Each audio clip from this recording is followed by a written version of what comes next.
সকলকে বিশ্বকর্মা পূজার প্রীতি ও শুভেচ্ছা জানিয়ে আজকের ভিডিওটি শুরু করলাম।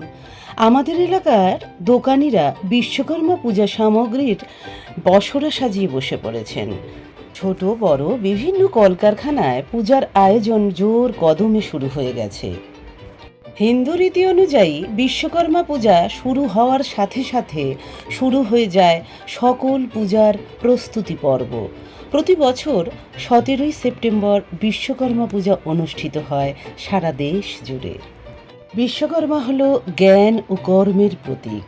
বিশ্বকর্মার আশীর্বাদে সকলে কর্মঠ হয়ে উঠুক, জ্ঞানের আলোয় ভরে উঠুক সকলের জীবন, এই কামনাই করি। নমস্কার বন্ধুরা, আজকের ভিডিওর বিশেষ আকর্ষণ হল নবদ্বীপ ফায়ার স্টেশনের বিশ্বকর্মা পূজা। এই পূজার আয়োজন থেকে বিসর্জন পর্যন্ত ছোট ছোট ঝলক আমি আপনাদের সাথে শেয়ার করব। পুজোর প্রস্তুতি পর্ব অলরেডি শুরু হয়ে গেছে। সবাই মেতে উঠেছে বিশ্বকর্মা পূজার উৎসবে। বিশ্বকর্মা পুরাণ অনুসারে আদি নারায়ণ প্রথমে ব্রহ্মা এবং তারপর বিশ্বকর্মার সৃষ্টি করেন।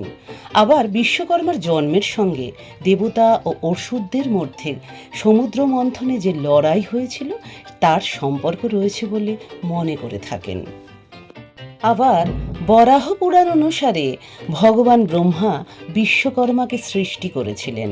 হিন্দু ধর্মগ্রন্থে ভগবান বিশ্বকর্মার বর্ণনা থেকে ইঙ্গিত পাওয়া যায় বিশ্বকর্মা হলো এক ধরনের পদবী বা উপাধি, যাকে বলা হতো কারুকার্যের সর্বোত্তম জ্ঞানের অধিকারী। আবার অনেকের মতে দেবগুরু বৃহস্পতির বোন যোগসিদ্ধা এবং অষ্টম বসু প্রভার সন্তান হলেন বিশ্বকর্মা। কথিত আছে পুরাণকালে বেশিরভাগ স্থাপত্য তারই সৃষ্টি। সত্যযুগের স্বর্গ, ত্রেতা যুগের লঙ্কাপুরী, দ্বাপর যুগের দ্বারকা, আবার কলিযুগের হস্তিনাপুর নির্মাণ করেছেন এই বিশ্বকর্মাই। মহাদেবের ত্রিশূল হোক বা শ্রীহরির সুদর্শন চক্র, হনুমানের গদা হোক অথবা স্বয়ং শ্রী জগন্নাথ দেব, এই সব কিছুই তিনি নিজের হাতে তৈরি করেছেন। তিনি হলেন ব্রহ্মাপুত্র। সন্ধ্যা আরতির শেষে এখন প্রসাদ বিতরণের পালা। নবদ্বীপ ফায়ার স্টেশনের পূজা খুব সুন্দর ও সুষ্ঠুভাবে সম্পন্ন হয়েছে। বন্ধুরা, এতক্ষণ আপনারা ভিডিওতে যে দেখলেন আপনাদের নিশ্চয়ই ভালো লেগেছে পূজার আয়োজন। আর সেই ভালো লাগা অবশ্যই কমেন্ট বক্সে কমেন্ট করে জানাবেন। বিশ্বকর্মার আশীর্বাদ সকলের জীবনে বর্ষিত হোক, এই কামনা করি। প্রত্যেক পূজার পরই একটু বিষাদের ছায়া নেমে আসে, অর্থাৎ বিসর্জনের জন্য। এখন সেই বিসর্জন পর্বের কিছু ঝলক আমি আপনাদের সাথে শেয়ার করব।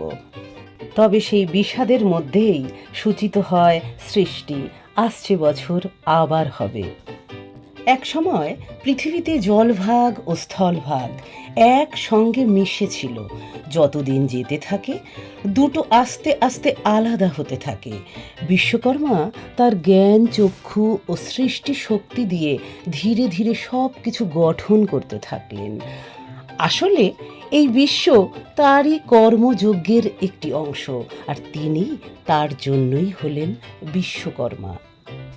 বিশ্বকর্মার আশীর্বাদে আপনারা সকলে ভালো থাকুন, সুস্থ থাকুন, সাবধানে থাকুন, আর সব সময় হাসি খুশি থাকুন, এই কামনা করি। তাহলে আজকের মতো বিদায় নিচ্ছি বন্ধুরা। আগামীতে ফিরে আসব নতুন কোনো ভিডিও নিয়ে। টাটা।